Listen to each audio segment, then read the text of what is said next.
Hello everyone, I hope you're doing well. Today the subject of my lecture is binding principles.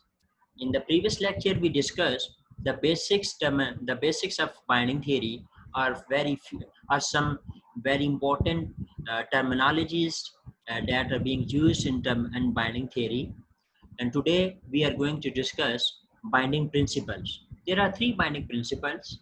First principle is an anaphor must be bound within its binding domain. We have already discussed in the previous lecture that what is an anaphor. Second principle is a pronoun must be free within its binding domain. And the third one is an or expression must be free everywhere. We have already discussed what is an anaphor, what is a pronoun, and what does an or expression mean in the previous lectures. So here now the question is an anaphor must be bound within its binding domain. So the question arises that what is this binding domain? Here we are saying that anaphor must be bound within its binding domain, and here we are saying that a pronoun must be free within its binding domain. So the question is, what is binding domain? Here in the next slide, we are going to discuss what is a binding domain. Binding domain is the smallest TP or IP containing the NP. So I've already told you that TP and IP are kind of same thing, right? TP is turn phrase and IP is inflection phrase. So what is binding domain? It is the smallest TP containing the noun phrase. So here we have a sentence, Melissa likes herself. And how did we draw this diagram? First of all, this is a 10 phrase, or you can also call it IP or inflection phrase. And from 10 phrase, we have DP or determiner phrase, and then T bar. Then from the T bar, we have T. T shows tense in the sentence, that is present, past, or future, or modal auxiliary. We will show it here. And then under the T bar, you have VP, and under the VP, you have DP and V bar. Then under the V bar, you have V and DP. DP, you can also call it NP or a noun phrase, but as I have already told you that noun phrase comes under the canopy or under the umbrella of DP, so we write DP instead of simple NP. So this whole thing is, you can say this is binding domain, because we have already discussed the definition here. We have already seen the definition here that it is the smallest TP containing the NP. So this is the smallest TP here. This is TP and it contains the NP, of course. Here it contains NP, here it contains NP. So overall, this is the binding domain. This is herself is an NP or a DP, and the binding domain of herself is this whole thing. Melissa likes herself.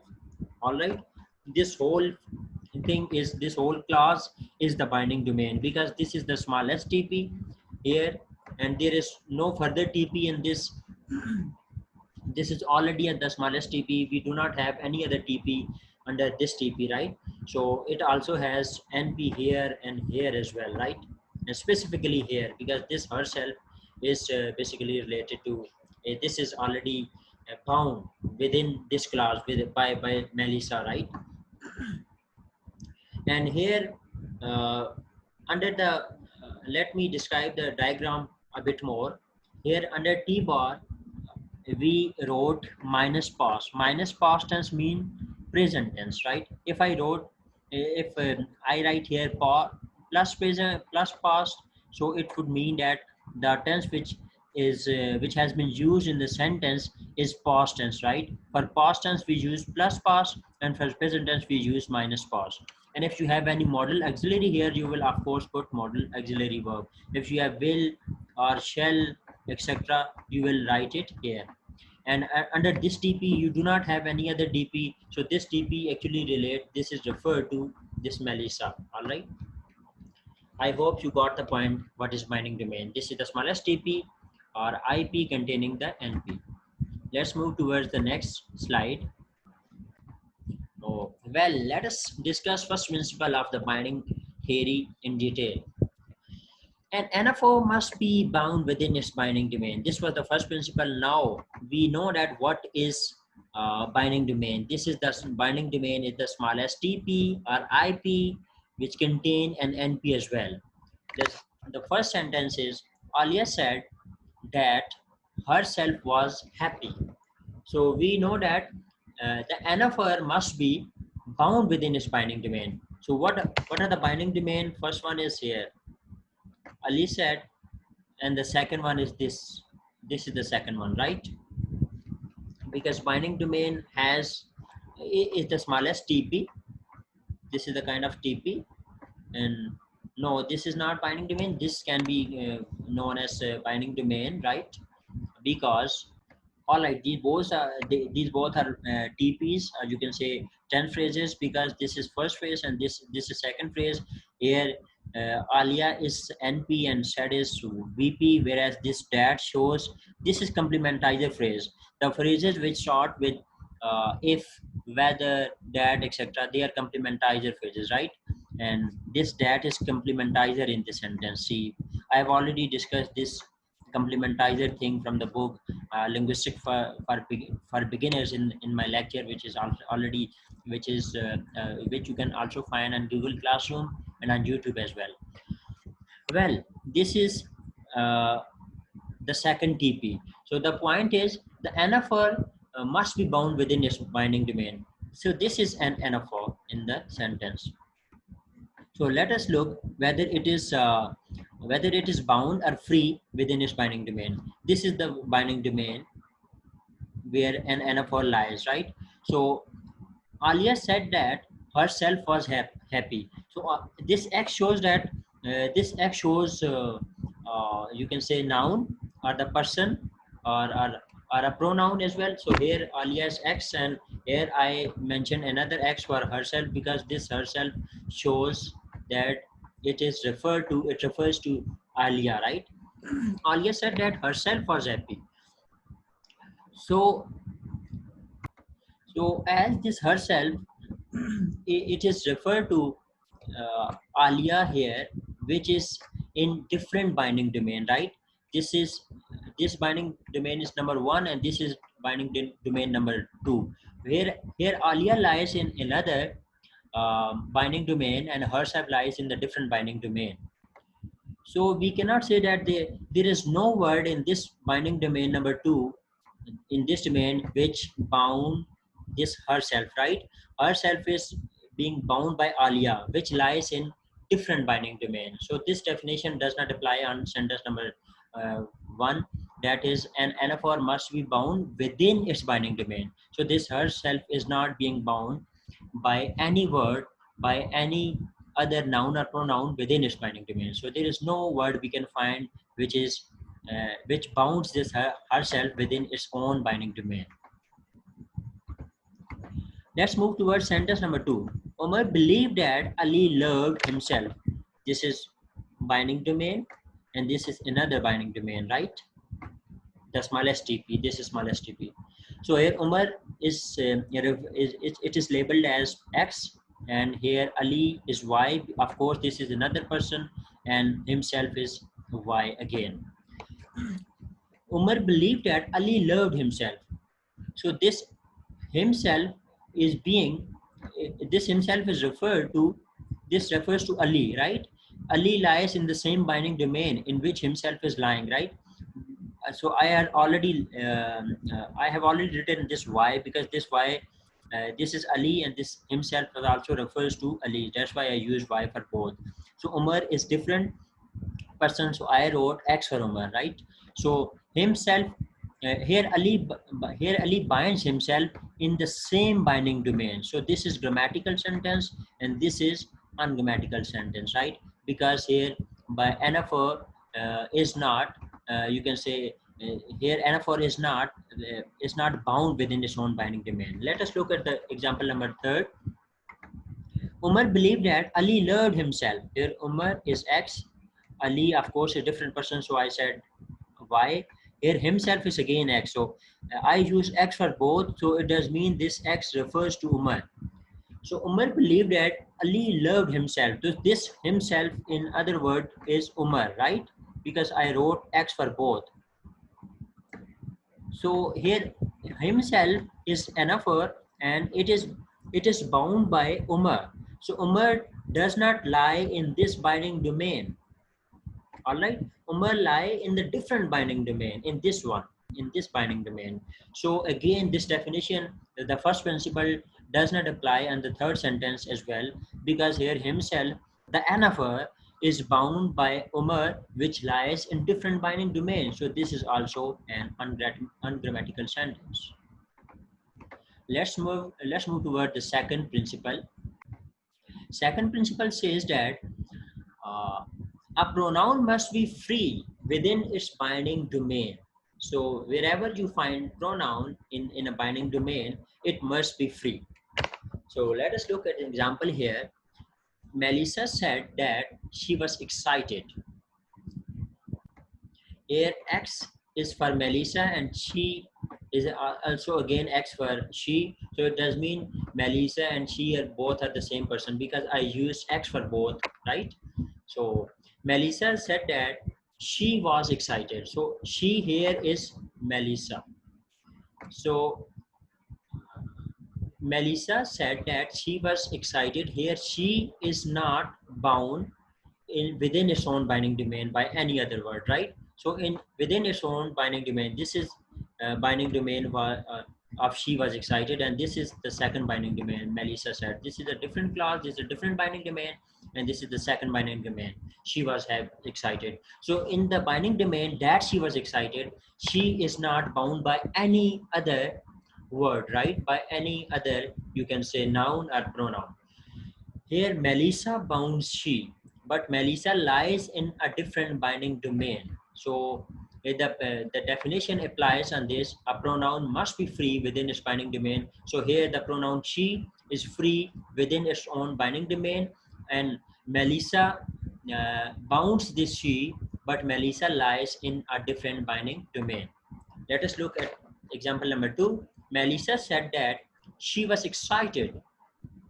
Here Melissa, I use X for Melissa. Melissa said this is one binding domain and that she was excited. This is the second binding domain.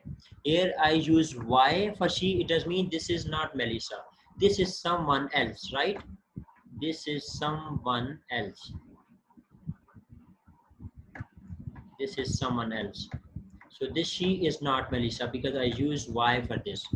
So here in this binding domain, she is free in its own binding domain, right?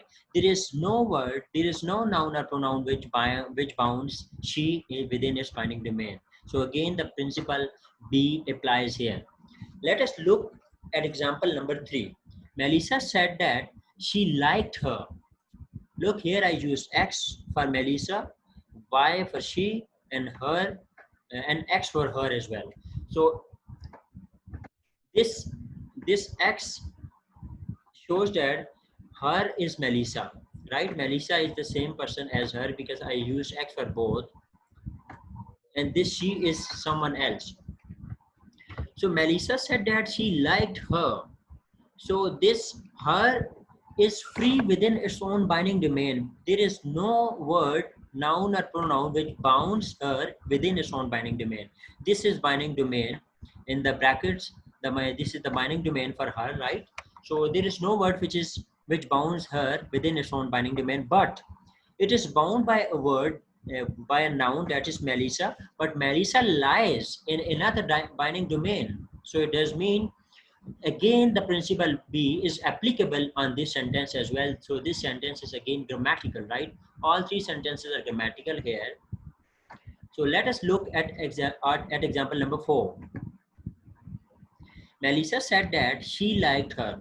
So I use X for all Melissa, she, and her.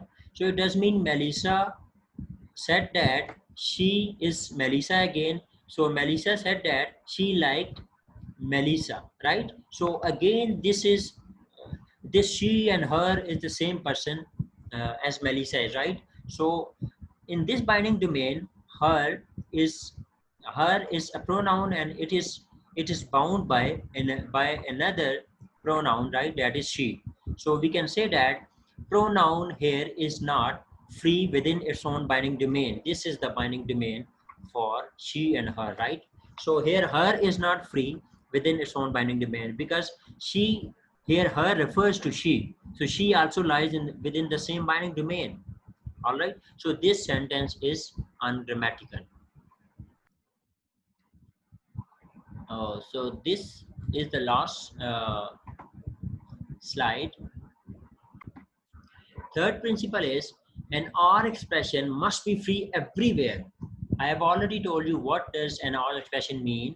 So an or expression always gets its meaning by referring to an entity in the outer world. So here let us look at an example here. He punches Umar. So I use X for he and X for Umar as well. So it does mean Umar is the same person as he, or he is the same person as Umar. So they both are the same person. So I have already told you that an R expression must be free everywhere. So this sentence is ungrammatical. Why? Because here he is not free in the sentence, because it refers to Umar. Why is this definition so? Because here, look at an example. It should, our expression should always be a different person. It should always refer to a different person in the world. That's why it should be always be free. Why? Because Umar here is can be a person like this, right? Umar refers to a person like this, and he. So can he be a different person? It should always be a different. According to the third principle of binding theory, an R expression should always be a different. So they both cannot be the same person, right? So he should be a different person from Umar. So here, as he also refers to Umar, so we can say that this is ungrammatical in a way. This third principle is not applicable on this sentence, because here he refers to Umar, right? So Umar should be a different person from he. Again, in this sentence, Ali met Ali. So I use X for both the nouns. Why? Because Ali is the same person as, as this Ali is, right? So they should be referring to two different entities in the world. This Ali is some person like this. So again, this Ali is also a person like this. So this is not correct. They should be free everywhere. They should be referring to two different entities in the world, right? Whereas look at, so again, this sentence is also ungrammatical in a way, because third principle of binding theory is not applicable on these sentences. She left Hadia. I used X for she and Y for Hadia. So it does mean they are different person. All right. They are not same person. Rather, they are different person. So Hadia does not refer to she, or she does not refer to Hadia. They are different person. So we can say that our expression are different they are different and they are free here in the sentences, because Adia can be a girl like this, right? And this she is a different girl, right? This she is totally a different girl, because she is a different person and Hadia is a different person. So we can say that here in this sentence number 3, our expression are free. So this sentence is correct. This is grammatical. So these were the 3 principles of binding theory, and I will discuss more examples of binding theory if a need arises in the next lecture. So till then, I think this is good enough. This is all about the binding theory. These 2 lectures were only related to binding theory, and in the next 2 or 3 lectures I will discuss X-bar theory. And if you still have any question related to binding theory, you can comment below, or you can ask me on WhatsApp and Google Classroom as well. Thank you very much for watching. I may or may not give 3-4 examples more. I may again record another lecture on this binding theory in the form of example, right? That would be a kind of an extra lecture that would be specifically meant to facilitate you guys to grab this theory more in more detail, right? Still, I hope that you have got a good idea of this theory. Thank you very much for watching.